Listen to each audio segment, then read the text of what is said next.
साइमा हारून हमारी साथी हैं, हमें ज्वाइन कर रही हैं फ्रॉम बर्मिंघम। अच्छा साइमा, ये वेव क्या बन गई थी इंतखाबात से पहले? आइडिया था कि इस मर्तबा कंजर्वेटिव पार्टी का चांस नहीं है? जी अब्दुल्ला, बहुत शुक्रिया।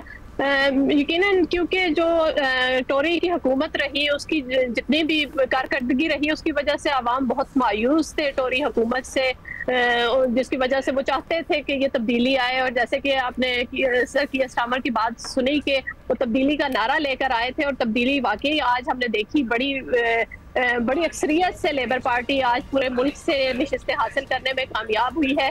मैं खासतौर पर बर्मिंघम से आपसे मुखातिब हूँ, तो मैं बर्मिंघम की बात करना चाहूँगी कि बर्मिंघम के 10 जो हल्के हैं वहाँ पर लेबर पार्टी का हमेशा से ये गढ़ रहा, लेकिन 2019 के इंतखाबात में यहाँ से लेबर पार्टी जो है वो 8 सीटें हासिल कर पाई। एक सीट जो लेबर पार्टी के पास थी वो उन्होंने लूज की थी 2019 में, और आज अभी जो रिजल्ट आ रहे हैं उनके मुताबिक वो लेबर पार्टी ने वो सीट भी वापस हासिल कर ली है। उसके अलावा यहाँ पर ये भी बताती चलूँ, जो बर्मिंघम है ये इस वक्त यूके भर में सबसे ज्यादा जो पाकिस्तानी और कश्मीरी कम्युनिटी आबाद है वो बर्मिंघम में आबाद है। 2021 की जो मरदमशुमारी है उसके मुताबिक बर्मिंघम की कुल आबादी जो है वो 11,45,000 है, जिसमें 30% मुसलमान थे और अक्सरियत उनमें पाकिस्तानियों की थी। और इन इंतखाबात में भी बड़ी तादाद में जो पाकिस्तानी उम्मीदवार थे वो मैदान में थे। उनमें 3 जो लेबर के एमपी थे जो गुज़श्ता हुकूमत में वो मेंबर ऑफ पार्लियामेंट थे, जिनमें शबाना महमूद, खालिद महमूद और ताहिर अली अपने नशिस्तों का दिफा कर रहे थे। उसके अलावा बड़ी तादाद में पाकिस्तानी निजात आज़ाद उम्मीदवार भी इन इंतखाबात में हिस्सा ले रहे थे।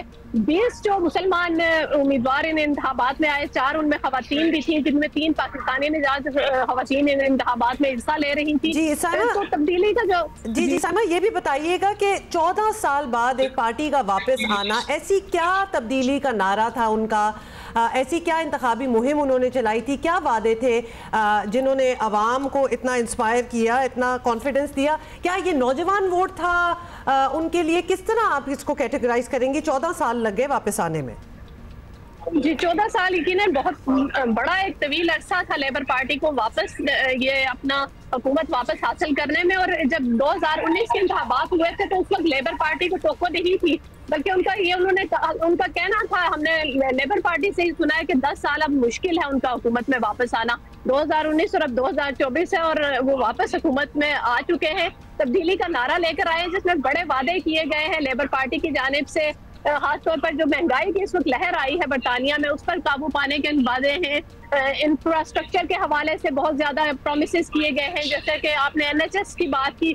NHS जिस बहरान का इस वक्त शिकार है, जो आए दिन एक तो यहाँ पर ये सबसे बड़ा मसला, जब हमारी आवाम से बात होती है तो उन्हें महीनों अपॉइंटमेंट्स का इंतजार करना पड़ता है, जिसकी वजह से बाज़ औक़ात मरीज अपनी जान तक गवा बैठते हैं। उन महीने इंतजार में उनको लगना पड़ता है, जिसकी वजह से तो ये वादे हैं NHS का उन्होंने वादा किया। उसके अलावा नौजवानों की जो यूनिवर्सिटी फीस का लेबर की तरफ से एक हमेशा से कहा जाता रहा है, अब पता नहीं लेबर उस अपने वादे पर कायम रहेगी या नहीं, लेकिन उनकी तरफ से, क्योंकि जब टोरी की हुकूमत आई तो उन्होंने जो स्टूडेंट्स हैं यूनिवर्सिटी के, उनके 3,000 से वो 9,000 एकदम से फीस 3 गुना कर दी थी, जिसकी वजह से नौजवान जो नस्ल है वो उनका झुकाव हमेशा से लेबर पार्टी की तरफ रहा। इस वजह से कि उन पर एक कर्जे का एक बहुत बड़ा बोझ लाद दिया जाता है यूनिवर्सिटी फीस की सूरत में, तो सालों लग जाते हैं उनमें, एक तरह से उनकी उम्र लग जाती है। जब 2019 की आप बात करते हैं और लेबर पार्टी को खुद ये लग रहा था कि शायद उनको अभी वक्त लगे दोबारा इख्तिदार में आने में, क्या ऐसी चीज़ पार्टी ने अपने अंदर तब्दील की? Because that can also be something जो कि जिससे हम या हमारी पार्टियां कोई सबक सीख सकें। क्योंकि अभी सकीर स्टार्मर भी कह रहे थे कि हमने नई सोच के साथ कैंपेन की और एक नई तर्ज की लेबर पार्टी की सोच के साथ हम हुकूमत भी करेंगे। क्या इसमें इनकी अपनी पर्सनालिटी का अमल दखल है? ये क्या करिश्मेटिक हैं? इनकी पार्टी की कोई पॉलिसी शिफ्ट है? हाँ, अपनी सोच है, या पार्टी ने अपनी पॉलिसी भी तब्दील की जिसकी वजह से they made a comeback? Party की पॉलिसी में तो इतनी ज्यादा तब्दीली नहीं आई, लेकिन वो वादे बहुत ज्यादा किए गए हुकूमत से। खास तौर पर मैं यहाँ पर ये मेंशन करना चाहूंगी कि जो लोग हैं, क्योंकि यहाँ पर 2 ही बड़ी पार्टीज हैं, एक टोरी है और दूसरी लेबर है, तो टोरी हुकूमत से आवाम की ज्यादा जो मायूसी है, खासतौर पर ऋषि सुनक के जिस तरह के उनके इकदाम रहे, उससे मायूस आवाम लेबर की तरफ दोबारा से उनका रुझान हुआ दोबारा से, वो जो वादे भी फिर लेबर ने उनके सामने किए, और खासतौर पर यहाँ पर अब हाउसिंग क्राइसिस चल रहे हैं, कर्जों की जो सूद की शरह है उसमें इजाफे की वजह से आम इंसान यहाँ पर घर लेने का एक ख्वाब उनके लिए एक बड़ा ख्वाब बनता चला जा रहा है, जो कि पूरा होता उनको नजर नहीं आता, क्योंकि सूद की शरह में बहुत ज्यादा इजाफा हो गया है, जिसकी वजह से मोर्गेजेस लेना बड़ा मुश्किल हो गया है।